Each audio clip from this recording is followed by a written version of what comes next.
On va parler sous, gros sous. Très, très gros sous. Il y a quelques jours, le média américain Sportico a dressé son classement des 50 athlètes les mieux payés de l'histoire. Franck, je vous laisse commenter ce tableau. Alors déjà, ne cherchez pas, vous avez bien regardé, il n'y a aucun Français dans ce tableau, parmi les 30 premiers, aucun Français. Et puis il n'y a aucune femme, sauf une, Serena Williams. Voilà, donc on peut vraiment applaudir avec ses deux mains et ses deux pieds, mais quand même il n'y en a pas beaucoup. Maintenant, quand on regarde la nature des sports, bon, bien entendu, on a Michael Jordan, mais pourquoi Michael Jordan ? Michael Jordan, c'est la plus grande star de l'histoire du basket, mais pas que. Il a aussi été la plus grande star, pour moi, du marketing, puisqu'il a créé avec Nike la marque Jordan, qui est aujourd'hui numéro 1, toute catégorie. Donc il a non seulement été le meilleur pendant sa carrière, et après sa carrière, il a gagné encore plus d'argent, parce que ce qu'il a gagné avec Nike, personne ne le gagnera. Alors il gagne 1 milliard de plus que son dauphin, Tiger Woods. Alors Tiger Woods, moi c'est ça pour moi la plus grande surprise positive, c'est de voir la bonne place de golfeur. Tiger Woods, on va dire il est plus récent, mais certains Palmer, Arnold Palmer ou d'autres encore un peu plus anciens, ont gagné énormément d'argent au golf. C'était pas évident.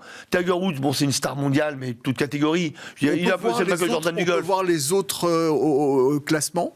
Oui, alors quand on voit Jack Nicklaus, c'est quand même il y a très longtemps, ça fait 40 ans je crois qu'il joue plus, et de le voir quand même 1,6 milliard, ça montre à quel point le golf a vraiment fait gagner beaucoup d'argent. Alors après, le foot, c'est décevant, parce que d'abord, on s'attendait à ce que Messi soit numéro 1, c'est Ronaldo. Ronaldo, exactement, qui gagne, malgré tout, qui a gagné 2 milliards de moins que Michael Jordan. C'est quand même énorme. Donc on se rend compte que le sport roi n'est pas le plus rémunérateur. Ça, c'est vraiment la première analyse. Et par ailleurs, je m'excuse, mais sur le basket, par exemple, la NBA domine, puisqu'il y a 12 joueurs parmi les 30 premiers au classement. Donc c'est le basket quand même qui rapporte le plus d'argent, le golf aussi, parce que avec trois golfeurs mais qui ont tellement gagné. Et alors ce qu'il y a de curieux aussi, c'est en foot, c'est de voir le deuxième. Le deuxième, c'est moi je crois que c'était Messi, ou alors en fait c'est comme il s'appelle notre ami Beckham. C'est Beckham qui est juste derrière Ronaldo. Donc on se dit c'est assez curieux parce que Beckham, il a une belle carrière, mais il n'a jamais été champion du monde. Je me demande s'il a gagné autant de titres que les autres, je pense pas. Mais en termes d'image, lui aussi, il a été le super playboy du monde du football, et il a gagné énormément de contrats marketing, encore il n'y a pas longtemps, on en parlait ici, avec Nespresso et d'autres grandes marques. Vous avez remarqué qui était le premier boxeur ? Oui, c'est Mayweather. Floyd Mayweather. Je suis très surpris par ça.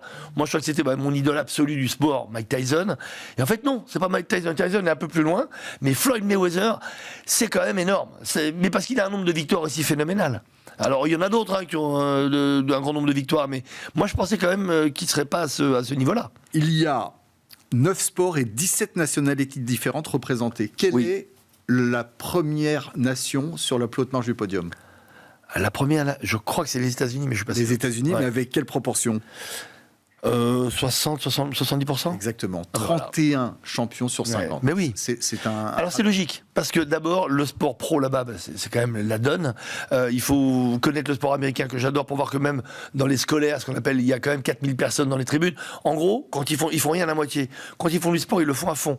Le NBA, c'est pas un vrai championnat, c'est une ligue fermée, donc on fait monter tous les enchères. N'oublions pas que l'économie du sport aux États-Unis n'a absolument rien à voir avec ce qu'on a en Europe et dans le monde. Merci Franck. Voilà pour ce palmarès. Et honnêtement, Michael Jordan, chapeau. Le dieu des dieux, c'est mérité. Ouais.